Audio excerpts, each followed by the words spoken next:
Aziz do'stlar, qarshimizda Byajihan 720 kilometrligi mashina 23-yil. Buni bilgan biladi. Bular o'sha paytdagi eng zo'r xanlari hozirgilaridan farq qiladi. Chunki bu xanlarda juda ham katta komplektatsiya kelgan. 160 kamera ko'rishingiz mumkin. Mashina midnight paket qilib olishgan ekan. Aziz do'stlar, ko'rishingiz mumkin. Multimetroviy, millimetroviy radarlar, parkovочный radarlar 2023-yilda mana shunaqangi oranjiy rang kelgan. Hozir kemayapti aziz do'stlar. Mashina 46 ming dollarga kelgan ekan. Aziz do'stlar, egalari 46 ming olganman deyishyapti. Mashina absolyutni kraskalari toza, sidinyalarning holatini ko'rishingiz mumkin. Toza mashinaligi shunday bilinib turibdi aziz do'stlar.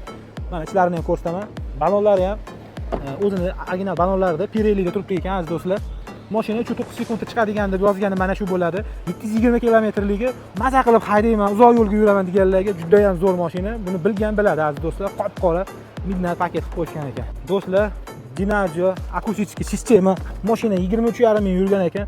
Mashina polni rusifikatsiya, internetlarini ham qo'yib berishgan, YouTube'larini qo'yib berishgan ekan. O'zlari uchun haydashgan ekan egalari. Mashinani ko'ringlar, ichini maza qilib haydaydigan. Mashinada Face ID, HUD hamma narsasi bor aziz do'stlar. Olasiz va haydaysiz. Maza qilib haydaydigan mashina.